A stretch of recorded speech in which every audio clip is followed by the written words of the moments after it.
सुंदरी कोई उस जंगल में नई नई आई थी। जंगल में एक पेड़ पर उसने अपना घोंसला बना लिया था। लंबे लंबे बाल, सुंदर सुंदर आँखें, हाय मैं कितनी सुंदर हूँ। इस जंगल में मुझ जैसा हसीन कोई नहीं होगा।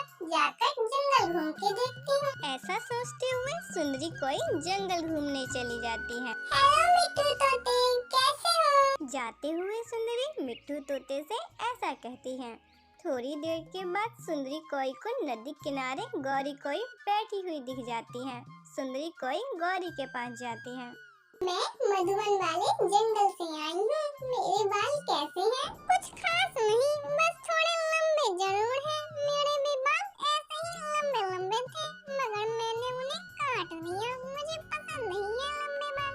3 आम के पेड़, 2 अनार के और एक बड़ा सा घर और 2 सोने के हार भी है मेरे पास। ये सुनकर गौरी की दिलचस्पी बढ़ जाती है। वो तो थी ही कामचोर और लालची। अच्छा, ये सब है आपके पास? फिर तो आप बहुत अमीर कभी होगी। क्या शादी कर ली है आपने? नहीं, अभी तक तो नहीं, मगर मैं किसी कौवे की खोज में हूँ। जो मुझसे शादी करेगा, मैं अपना सब कुछ उस कौवे को दे दूंगी। गौरी तो सोच में पड़ जाती है। और सोने के हार भी?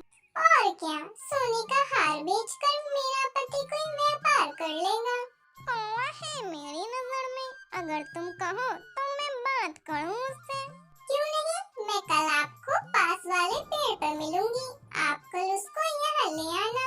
मैं मिलना चाहती हूँ शादी से पहले उस कौवे से। इतना कहकर सुंदरी कोई अपने घर चली जाती है और गौरी कोई भागती भागती अपने घर आती है। गौरी का पति कालू कौवा अपने घर में आराम से सोया हुआ था। कालू जी उठो।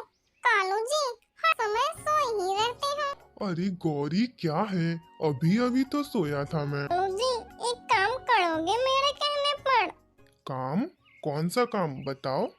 मेरे सुंदर पति, तुम्हें दूसरी शादी करनी होगी। ये सुनकर कालू तो हैरान हो जाता है। दूसरी शादी? ये क्या कह रही हो गौरी? तुम्हारा दिमाग तो खराब नहीं हो गया? तुम्हारा पेट तो मुझसे भरा नहीं जाता, मैं उसका कैसे भरूंगा? वो बहुत अमीर कभी है। कालू जी प्लीज, अगर तुम मुझसे शादी कर लोगे तो मुझे 2 सोने के हार मिलेंगे। सोच लो गौरी, फिर बाद में मुझे भला बुरा मत कहना। हाँ कालू जी, मैंने बहुत सोच समझ कर फैसला किया है। फिर दूसरे दिन गौरी कोई अपने पति कालू कौवे के साथ सुंदरी के बताए हुए जगह पर पहुंच जाती है।